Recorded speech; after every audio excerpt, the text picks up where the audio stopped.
జీ5 ఉండగా మీ favourite TV shows ని మీరు అస్సలు మిస్ అవ్వలేరు. Complete free. స్వామి, నా కొడుకు జాతకం గురించి ఏదో చెప్పబోయారు.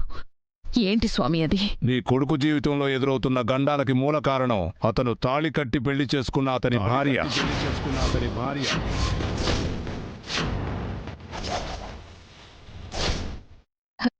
నా కొడుకు జాతకంలో ఉన్న గండాలకి కారణం నా కోడలా?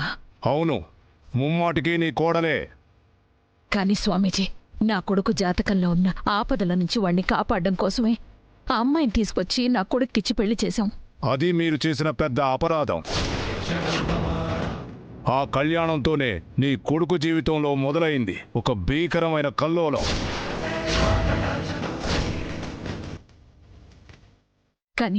కాని స్వామీజీ, ఒక్క నిమిషం. నీ కొడుక్కి ఎదురైన ప్రతి ఆపదని తలుచుకో. ప్రతి ప్రమాదంలోనూ ఆమె అతని పక్కనుంది కాబట్టే మృత్యువు కోరలు చాచి అతన్ని కబలించబోయింది. కావాలంటే నువ్వే ఆలోచించుకో, నీకే అర్థం అవుతుంది. ఒక్కసారి లాజికల్గా ఆలోచించండి ఆంటీ. మిత్రకి ప్రమాదం జరిగిన ప్రతిసారి లక్ష్మి మిత్ర పక్కనే ఉంది. లక్ష్మి మిత్ర పక్కన లేనప్పుడు ఏ రోజు ఏ ప్రమాదమో జరగలేదు. ఆలోచిస్తే మీకే అర్థమవుతుంది. దీక్షితులు గారు చెప్పిన దాని ప్రకారం లక్ష్మి మన ఇంట్లో ఉంటే మిత్రకి ప్రమాదం రాదు. కానీ లక్ష్మి ఉన్నప్పుడు మాత్రమే మిత్రకి ప్రమాదం రావడం జరుగుతుంది. ఇందులో లక్ష్మి కానీ లక్ష్మి జాతకం కానీ మిత్రని ఏ విధంగా కాపాడుతుంది?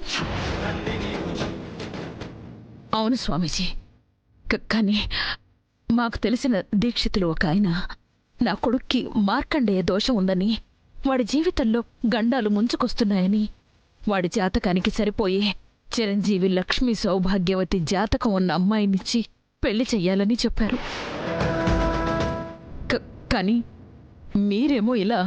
చూడమ్మా, మీలాంటి ఐశ్వర్యవంతుల దగ్గర నుంచి డబ్బులు గుంజడానికి ఈ కాలంలో వీరికొక్క స్వామీజీ, ఊరికొక్క బాబాజీ విరుస్తున్నారు. వాళ్ళు చెప్పే మాయమాటలకి మీలాంటి వాళ్ళు మోసపోతున్నారు, లొంగిపోతున్నారు. వాళ్ళు చెప్పిన ప్రతి తప్పుడు మాటని మీరు నమ్ముతున్నారు, నరాల్లో జీర్ణించుకుంటున్నారు. నీ కొడుకు జాతకంలో గండాలున్నాయి. కాకపోతే అవి నీ కోడలు నీ కొడుక్కి చేరువైనప్పుడు మాత్రమే నీ కొడుకుని మృత్యువు వైపు నడిపిస్తున్నాయి. అందువల్ల నీ కొడుక్కి నీ కోడలు ఎంత దూరంగా ఉంటే అంత మంచిది. వాళ్ళు ఈ జన్మలో మళ్ళీ కలవకపోతేనే నీ కొడుకు మీద మృత్యువు నీడ పడకుండా ఉంటుంది. లేకపోతే నీ సుపుత్రుడి ఆయుష్రేఖ రోజు రోజుకి క్షీణించిపోతుంది.